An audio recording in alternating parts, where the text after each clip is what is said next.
Welcome, Ben. It's great to be back, and we're going to have a little bit of a 12-year-old blended whiskey shoot-off today. Fantastic. I'm super excited. Yeah, a collection of 12s, some of which I think a lot of the market will be familiar with, and some I think a little bit new. So yeah, let's see what we've got. Yeah, the reason I've picked these 4 bottles is because, first of all, widely distributed on the South African market, easy to get hold of, good value for money. These bottles are all under sort of 400, 500 Rand at absolute most at the moment. And these are the kinds of things that you find in any bar. Your uncle drinks them, your aunt drinks them, your mom and dad drinks them, your sister drinks them, we all drink them.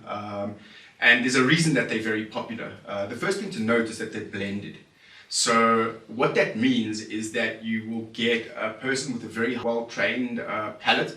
It takes many years, sometimes 10, 15, 20, 30 years to become a master blender at a big distillery somewhere like, say, Johnny Walker. It's a once-in-a-lifetime privilege to be a head blender. They might get a new one every 20 years or something like that. And what that palate professional will do is they will buy up to thousands of different kinds of whiskies from manufacturers, and they blend them in an industrial process in order to try do their best to get a consistent flavor from bottle to bottle, year to year, and even decade to decade.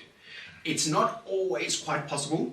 So if you get somebody with a really keen palate, somebody that really knows their stuff, they can actually tell the difference between batches. They can actually pick up slight differences, so people think that Johnny Walker might always taste the same, but not necessarily to a very well-trained palate. These 4 over here are it's just a handful of the bottles available in the South African market.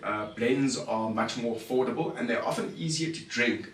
They don't often need as a sophisticated palate as something like a very rich bourbon or a pot stilled Irish whiskey or something like that. So they're very easy drinking, and yeah, all around just good value for money. 4 of the most popular: J&B, Chivas, Grant 12, and then Johnny Walker Black.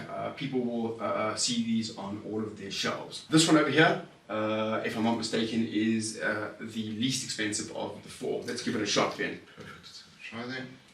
Cheers. Cheers, man. Very sweet smell. I get a hit of wine, white wine, and the reason that I get that hit of white wine is going to be from the oaky barrel. So sometimes when you're drinking a deep white wine, you can really taste the wood from the barrel. And in this particular case, I can also get that wooded, right before I've even sipped it, I get that deep wooded smell, which is quite often a theme with blended whiskies. They really like to show off their barrel selection. Look, it's smooth drinking. It has a little bit of that classic Scotch flavor profile. There's almost like a hint of smokiness that almost comes through. Very slight there.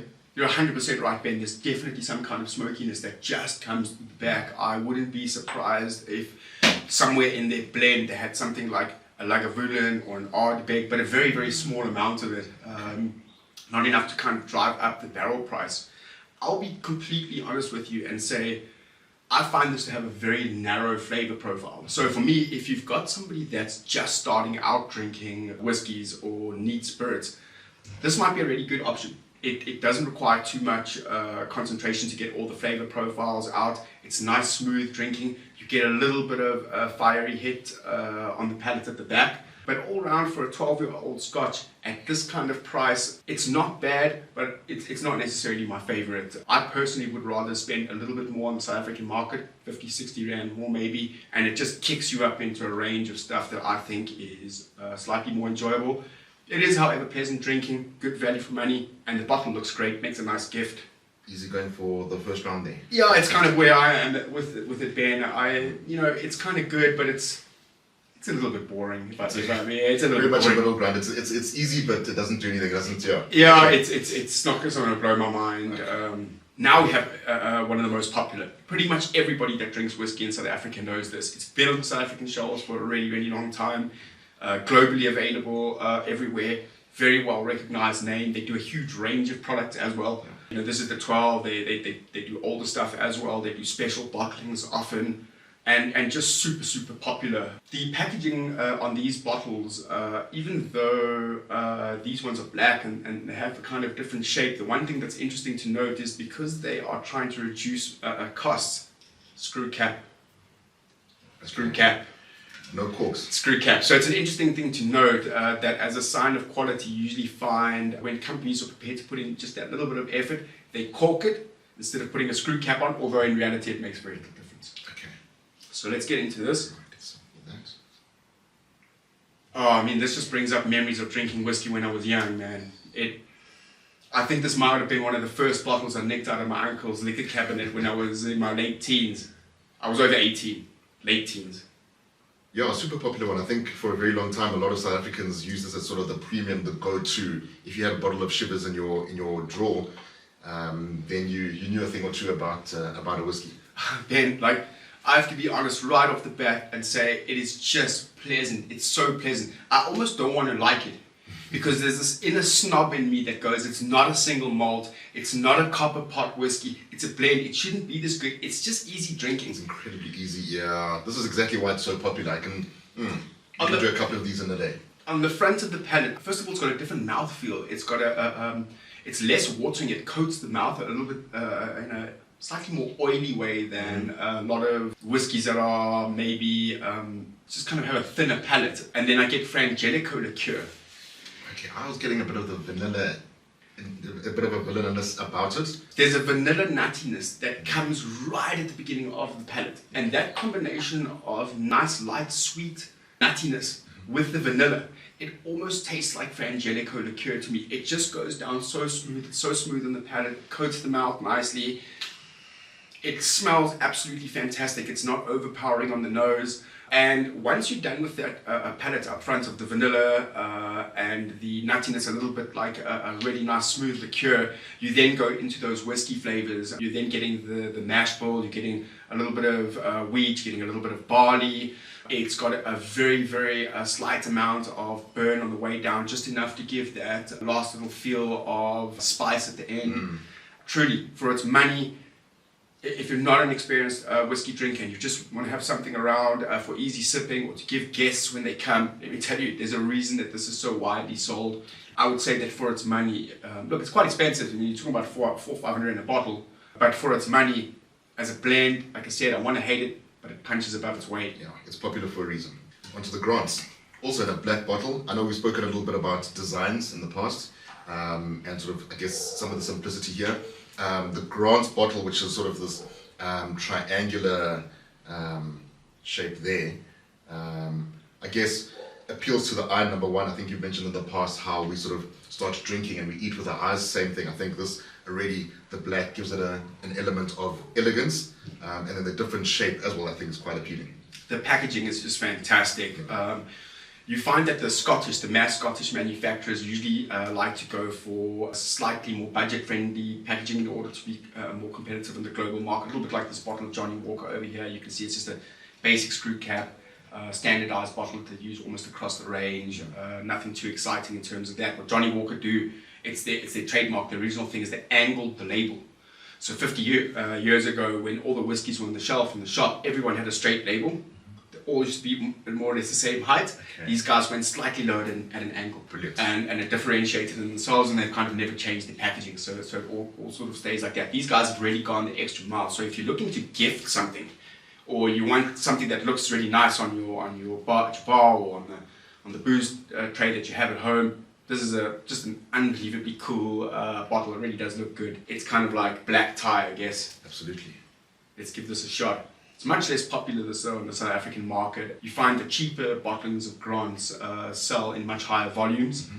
I think that these guys might for now be finding that the market's quite saturated, a lot of competitors, and that they're having to go up against brands like this. It's not easy, but let's see how it matches up. Again, like the Shivers, quite an easy nose. They blended it just to be pleasant. It's slightly more complex than the Shivers. It's a triple wood, so they actually use 3 different kinds of barrel in the aging process. Mm-hmm. I'm not sure what these guys are doing, but I must say it is a slightly more complex flavor. Yeah, there's a bit of an aftertaste, there's a bit of a kick to it that you don't experience in the first 2. It gets quite a big hit of alcohol, and the one thing some people don't like in blends, because they want a smoother everyday drink, is they like the finish on the palate. to be a little bit sweeter, a little bit smoother, a little bit more pleasant. And this is an absolutely fantastic drink. I mean, it has a deep vanilla note to it. And then on top of that, you obviously get all the wooded flavors. And if you've ever bought these kinds of whiskies before, I would definitely recommend giving this a shot. I think it's underrated on the South African market. That's my personal opinion. I think people are very brand conscious, and what happens, they go to the shelf, they pick a shivers. And I think it would be worth having a little bit of courage next time. It's even a little bit cheaper than maybe something like this, 40, 50 rand cheaper. Give this a shot. It's really an underrated whiskey, I think, for the South African market. It's not too dissimilar from the shivers, but I would say marginally more complex. I'm going to have to give this a little bit more time just to kind of mull it over and think about it. I'm definitely going to have a few more pours from this bottle in the weeks to come just to get my head around it. And really, it's a good pour, this Ben. No, that's a solid drink. Like you said, easy going. So yeah, let's look into it and see. I wouldn't necessarily recommend it as a mixer for me. Neither one of these I don't think would be. I think there's cheap whiskies that would make better whiskey mixes. For example, a Paddy's Irish whiskey. It's 200 rand cheap. It's super, super smooth. It's got a nice gummy flavor profile to it. So if you're looking for a sipper or a gift to give somebody or something you can pour over a glass of ice, these three so far have been fantastic. Fantastic. Cool, so let's jump into the fourth one, which I think is a staple in many homes, the Johnny Walker. Thanks, Ben. 12. Yeah, super popular, I think, like you mentioned earlier. Dads, granddads, all manner of family members have consumed this. Also a nice, easy gifting, a gifting bottle. You always know you've got something good when you get a Johnny Walker Black. It's a really well-known kind of sign of quality in the South African market. Well, right at the front, it's got a different smell to the first three. Yeah, this one does break the mold of what others do. 100%. I would say that these three, to some extent, follow a kind of similar profile. They do have slight differences between them, but they're kind of similar in many senses, whereas this one for me really stands out in contrast to these three over here. The first thing for me is the hit of smoke on the nose. 100%, yeah, super smoky. I mean, I say super smoky in comparison to the first three, but not as smoky as like I think an Ardbeg, as you mentioned, Connemara as well. Yeah, look, you're never going to come quite as close to that deep smoky hit as you're going to get on something like an Ardbeg, a Talisker, the peated Connemara. This isn't peated, this is blended, so it's difficult to say. They may use peated whiskies in this, but they could also be getting, because it's a blend, they could be getting smokiness from other places. For example, you could put whiskey into a deeply charred barrel like Jack Daniels do, and it will obviously pick up a slightly smoky flavor. So they could be doing a number of things to get that smokiness out. But one of the reasons I think this is so popular in South Africa as a drink is because South Africans like smoky flavors. We've all grown up around the shisanyama. We're just talking to our legal expert here. He's doing a silent tasting with us in the corner, Tutu. Hi, Tutu. And we were literally busy discussing how much we like shisanyamas, how much we like braais. I mean, we were just sitting around going, yeah, that's some tasty stuff. They use the best wood and it gives the meat the best flavor. And to some extent, I think that's why our palate is often attracted in South Africa to smoky whiskies, which we'll do a special on, but in particular to something like this. It's widely available, again, it's good value for money. Relatively affordable, yeah. And it's got that nice, deep, rich, complex flavor with that layer of smokiness that I can't explain it. It tastes like the atmosphere around a good shisanyama, Ben. It tastes like a good time. Oh, this smells fantastic. 100%. I'm getting so many similar notes at a lower level, subtle level. That kind of thick liqueur mouth coating. I get the vanilla, I get the nutty flavor, I get a little bit of the wood coming through. But the last thing that finishes on the palate with the Johnny Walker 12 is that nice smoky flavor. It comes up through the back of the nose, it coats the mouth. Honestly, look, I'm biased. I like peaty whiskies. So you have to remember that this isn't a blind tasting. We will do blind tastings in the future, to make things a little bit more fair and a little bit more transparent. But I know what I'm drinking now. Yeah. And for my particular palate, as a South African, as somebody that likes smoky flavors, if I was going to buy any of these, this. It's the winner. I know it's not really a competition, but if we were to sort of compete and put them head to head, yeah, definitely leads that pack. But again, obviously, if you are into something that's a little more smoky, a little bit peatier, then yeah, it's a place to be. I almost didn't want it to win. I wanted this like dark horse to come out of nowhere, like maybe one of these, and just be like, wow, this is just the greatest thing ever. But unfortunately, Johnny Walker Black is a reason that it solidified itself so much on the South African market. But there's a but. Not everybody likes those smoky flavors. My brother, for example, we share a bottle of whiskey every now and then. He does not like peated whiskies.